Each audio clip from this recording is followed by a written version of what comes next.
So what makes you think that you see there are horrendous, let's step back, there are horrendous things that go on in the world, there's no doubt.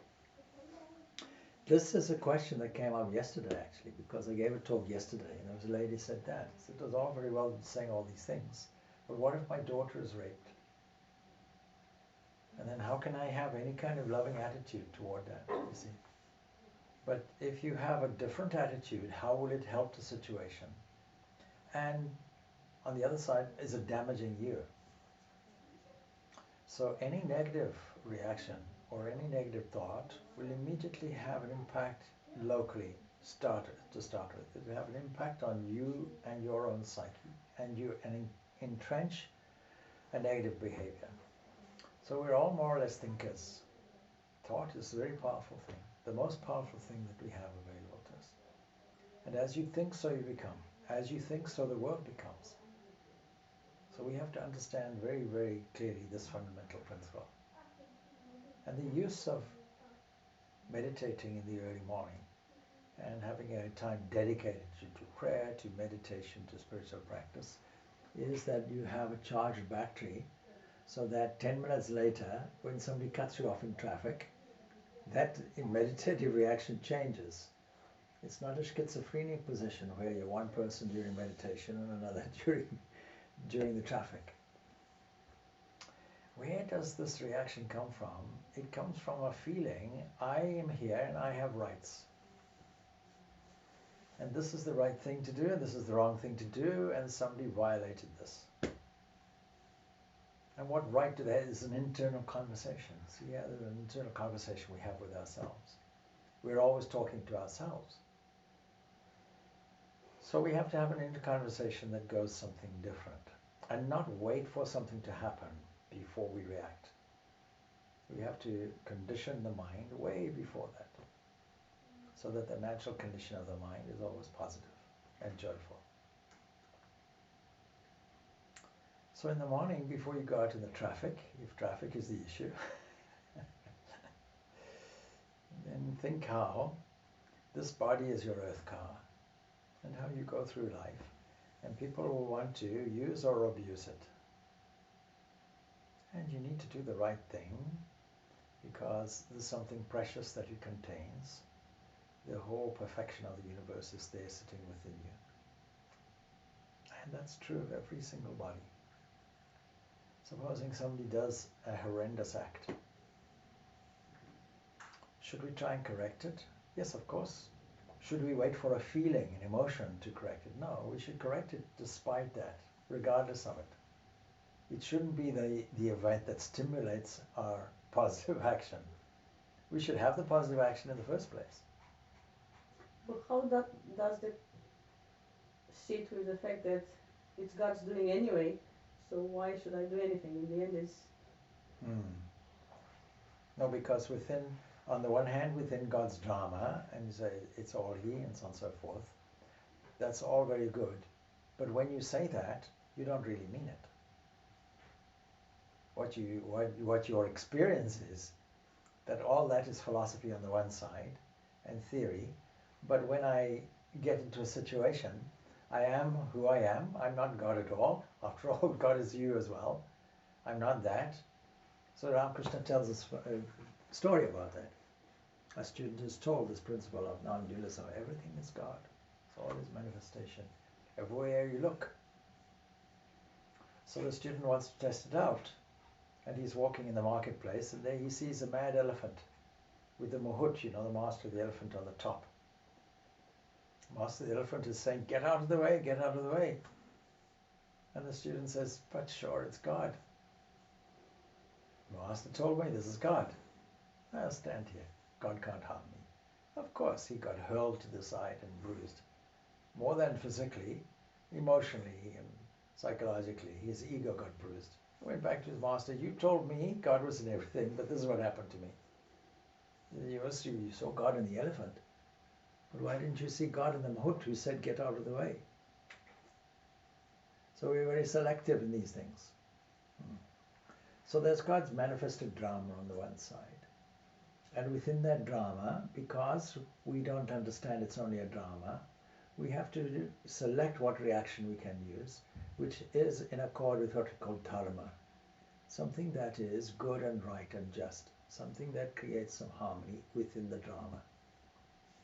And we take that as our duty to do that, where possible. Where possible means we are also very selective in what we correct. So the lady yesterday at the talk, she gave me this question. She said, but what if my daughter gets raped? How can I see God there, this principle there? So my first answer was, feeling angry toward that, will it reverse the situation? No. Will it create anxiety in you? Yes. Will it affect your health? Yes. Why are you doing this to yourself? It's not helping the situation. Should we do nothing? No. Within our scope, within our power, we should do what we can, but with devoid of emotion, because your emotion is selective. You only felt that like that because it was your child, but that's no better than a dog or a monkey or any other biological species that says that I want to protect my own. A mother monkey will want to look after its child, but will have nothing to do with anyone else's child. And will have nothing to do with dolphin children, let alone human children. In the Democratic People's Republic of Congo, in one corner there, where there are a lot of rebel factions, it's estimated that 43% of the women have been raped. Why are you selecting this one child? If you really thought that this oneness is there, and that the Lord of the universe is omnipresent everywhere, then you'd be as concerned about that 43% as you are about your own child. That makes us different from the animals. So that when somebody has a spirit of service and generosity, a loving attitude that embraces all existence and all beings, that makes us very different to animals. It makes this manifested form of God that we call human a very special manifestation with the capacity to expand our love infinitely. See? But only when we affect our local area do we say, oh, justice should be done. What about justice elsewhere? So now you want to do justice for Syria. Yeah, but what for Romania? But what about Syria? What about Turkey? What about Africa? United States of America, China, Japan, India, and most of the Asiatic countries will all fit into Africa. It's such a vast continent. In fact, the United States of America fits comfortably into Africa some 3 times. With a vast population there and so many difficulties and problems, are we sensitive to that? Or we just focus on our local issues? So real expansive heart, when we know this principle of unity, then we will have an expanding heart for all beings. Not just for selected, genetically driven love is a selective thing, and no different from any other genetic love. So we have to learn the principles of this unity of existence, and that has to be so entrenched solidly. That's why we study philosophy. We're studying the principles on which you can act. So there has to be that absolute conviction. Meditation helps to provide it. Study helps to provide it. These talks help to provide it. Reading and studying scripture helps to provide it. Particularly the Upanishads help to provide it. Living the lives of holy people, that does it. The lessons, the teachings, and the lives of great, great people. Gospel of Ramakrishna can be picked up. And there you find all the answers of a living entity that saw God face to face, directly, constantly, without a break. So how did Sri Ramakrishna get to that position? Apart from the fact that people say he was born like that and so on, let's put that aside. Let's assume he wasn't. Let's assume he had to get to the position as we all have to get to it. And of course there's something there that even if it wasn't a special incarnation, still we find it special in this way, that there's a unique one of everybody that is an accumulation of all habitual thoughts and behaviors and activities of the past, called samskaras. It carries over through a causal law and never stops. So we arrive with a certain propensity. A certain propensity becomes an attractive force. It attracts certain parents and scenes and conditions. There's every reason why we are born as we are, where we are, and when we are. We're not atheists. We don't believe in random chance. We don't think it just happened. We think there's a reason for it. So with that in mind, supposing we understand that we all have some purpose in life, what did Sri Ramakrishna do? He used the full capacity of his creative imagination that never left him. So he had an artistic temperament. We also have to have an artistic temperament. We have to see more than the car, more than the child, more than the injustice. That's all just a certain aspect of it, but we have to look a little deeper there. When we look deeper, we find something else. And ultimately we'll find what religion calls God, what we call the supreme principle, and with its characteristics of existence and consciousness and bliss. So we have to rehearse that, not wait for something to happen. We have to make sure that every living, waking moment is filled with that understanding. Otherwise, what will happen is, without keeping that uppermost in our minds, whenever some difficult circumstance comes, the old reaction comes. How to develop a new habit, we have to continuously work on it. Second by second, we have to work on it, particularly when the mind is idle. Because that's a way of building up a certain positive reaction instead of being caught off guard, making a condition. Already we're laboring under a condition. We think that everything is separated, we think time and space, we take it for granted. And we take for granted this idea that we are an individual separate from anything else, and that we have to react in a certain way. Self-preservation, egoism, all of these things. But none of this is valid. But we have to use that apparent situation in such a way that it becomes useful to us. All our fears and doubts and temptations and reactions are all due to our imagination.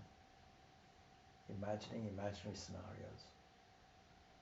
When you shout at the car in front, you imagine that that person can hear you, and they can't.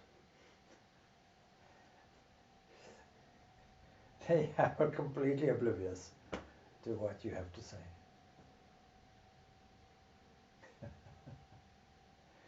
When an old lady sitting on a bus, late for her shopping, grabs hold of the rails and curses the bus for not going faster and says, "Can't this bus go any faster?"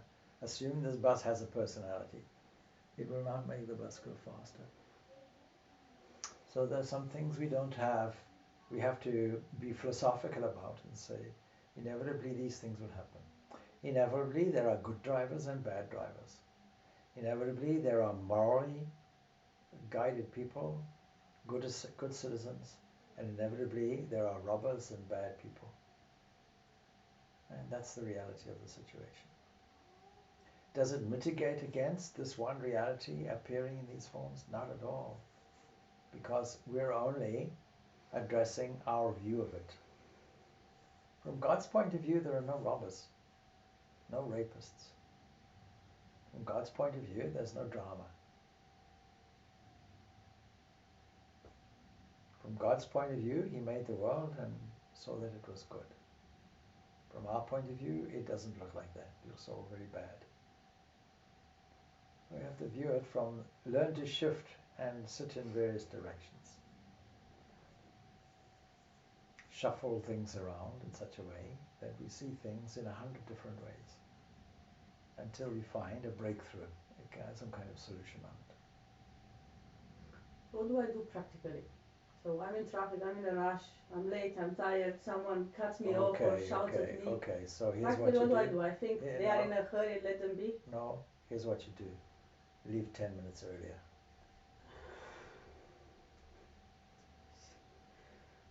But even if it doesn't have to do with when I left, if I'm just driving peacefully and the taxi driver just decides to do something, then, because they are in a hurry. Or let them be there. Because you see, so what would you like to do? I would like to be calm and not get angry. No, really. What would you like? What would you like to do? What would you like? What curse would you give to the taxi driver? It's not a curse, but I just say another annoying taxi driver. Okay, another annoying taxi driver. Is that helping the taxi driver? Is that correcting the taxi driver? No, but at least I let out the steam of annoyance. Yes, but you're also endorsing an annoyance habit. Mm. So you're saying you have a certain toleration level that boiled over. Mm. So it's good that it boiled over. No, it's not. It's much better to take all that energy and channel it into a different direction. So our first reaction you can't control, normally speaking. The first reaction, let that happen. But then you have to recover from it. Like two people run a race, let's say 100 meters, 100 yards. One trained very well, and the other one is running it for the first time. Both will arrive at the end huffing and puffing. One will collapse. The other one will start heavily breathing and walk around until the breathing is restored, take some water and be fine. So what's the difference? The one that trained recovered faster. So learn a recovery habit. But it's important to also control the first reaction, because the first reaction can be bad enough that you can't recover. The first reaction you can't control. You can't control the first reaction. Let the first reaction come. The control comes from the unconscious level. So we let that go, it's fine, first reaction, stand back, have a little chuckle. And then say, oh, I see, it's all the Lord. The Lord played the game. The Lord, as a taxi driver in the Lord's taxi, decided to cut through here. It's all right. Let him do it. And wish him well and hope he doesn't have an accident. Of course, typical reaction is, I hope he has an accident. No, I don't go that far, but yeah, but it worries me that if I can't control this little thing when someone cuts me off in traffic. Control means what? Not react like this, just react differently. Just think, okay, they must be in a rush, it's fine. No, you have to do it. You have to do it indirectly.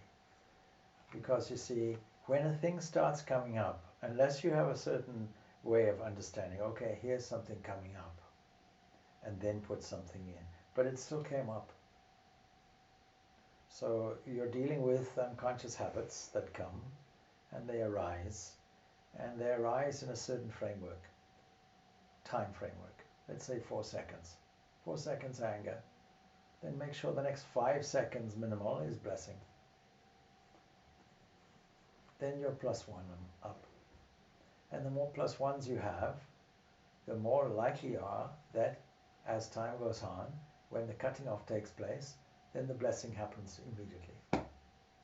Because that now is your habit.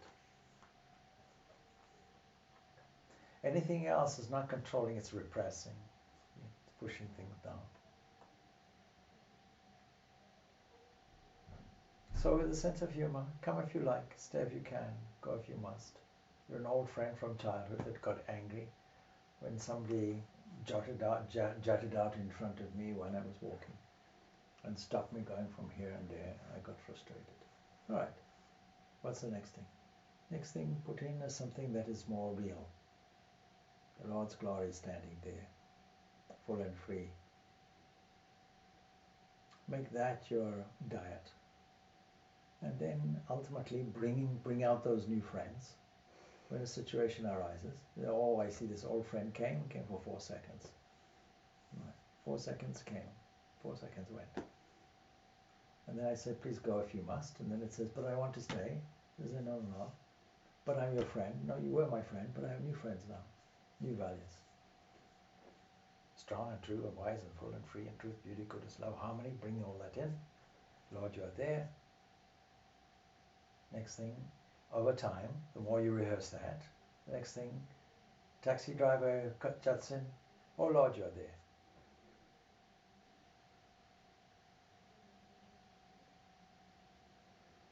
All of us have to practice it. It's not just you. Everybody has to practice it. It may not be the traffic and it may be a different circumstance.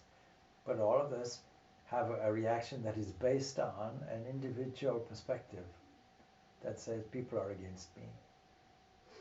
And certain emotions come up in me from an unconscious area, uncontrolled, because they were always uncontrolled. Now I have to deal with it because the mother nature, who is the one giving all the lessons, will present these opportunities as my child. Here I am. Do you recognize me, and how will you deal with it?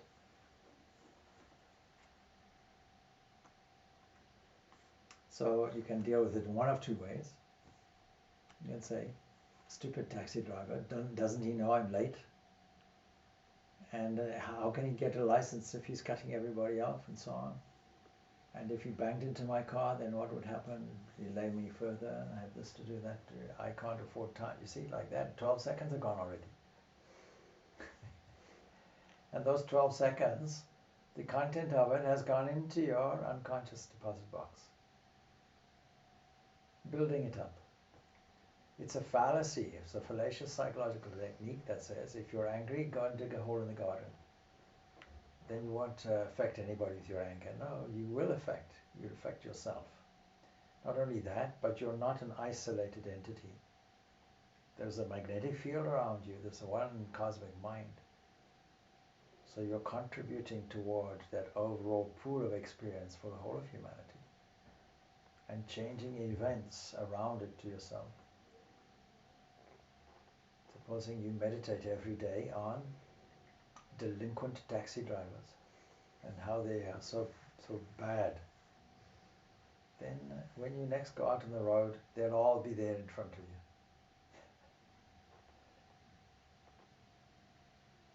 You're the manufacturer of the scene. Your thought creates the scenes and events and people and places and so on in front of you, and social situations. Your thought does it. It might have been in the morning, I'm running late. What if a taxi driver delays me? And sure enough, as you're on the road, a taxi driver delays you. Don't blame the taxi driver. Your own thought did it. You're blaming the wrong person.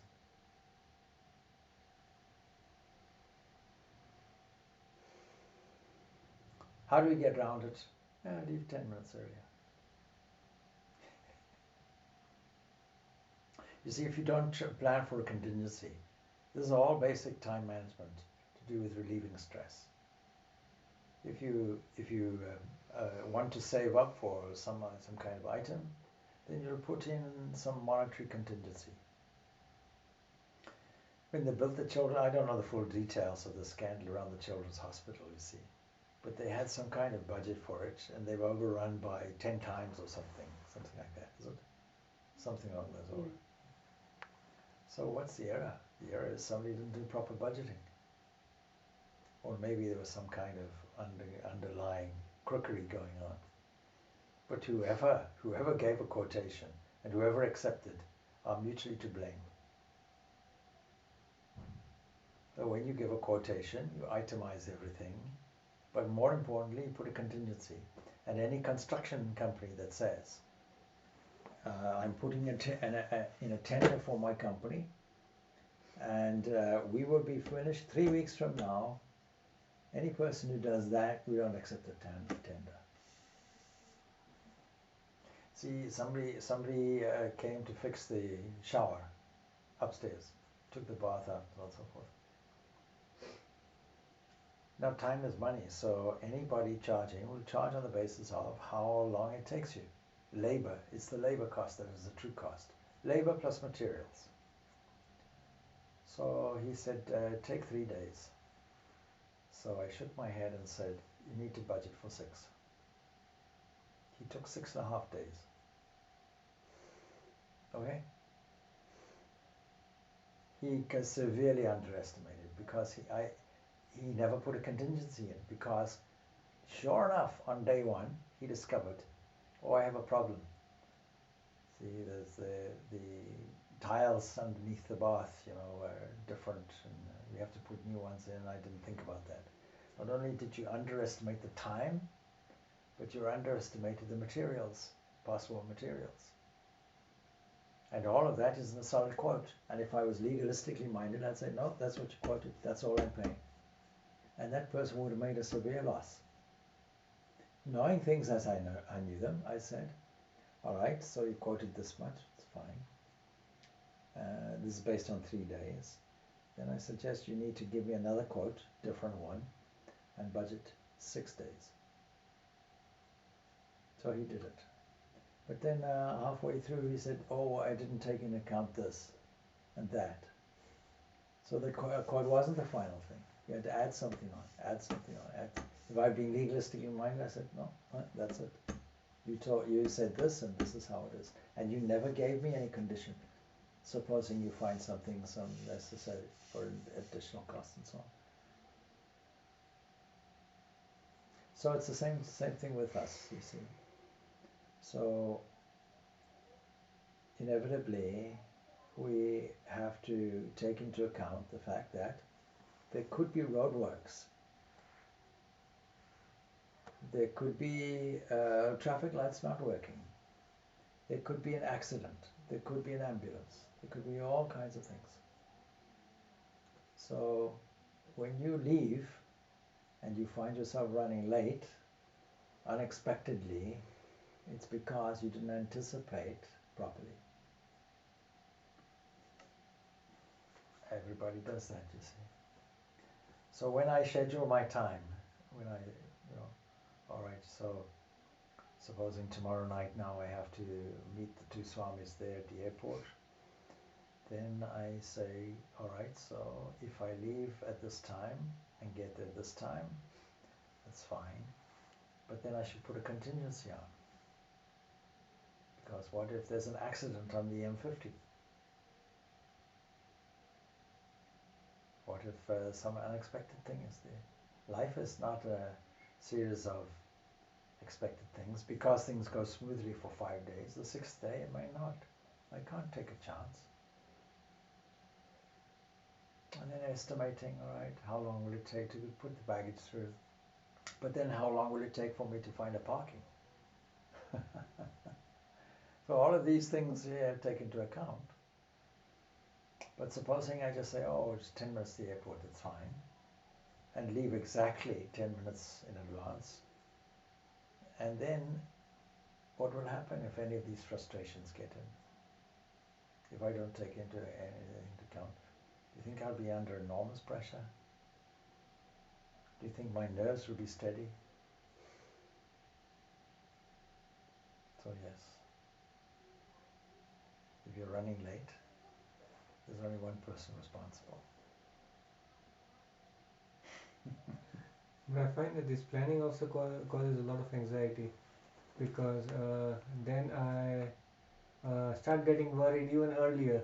When the first thing goes wrong in the day and it's taking longer, then I know the ripple effect on the other things. No, so I start getting worried about all the other things that are going to go wrong today. No, firstly, the only reason is you didn't put sufficient contingency in. Even if you did and your schedule goes out, then you reschedule. Everything gets rescheduled, that's all. But you avoid that as much as possible by putting in a good contingency. In the case of the quotation for the bathroom, I gave 100% contingency. 3 days, double it. 100% contingency was there, and it was right on the button. So that's a part and parcel of it, learning to anticipate properly by experience. Something that you've never done before, you have to put at least 100% contingency on. Something that you've done before and have experience, then you probably have a good idea what contingency is there necessary. Everything requires contingency.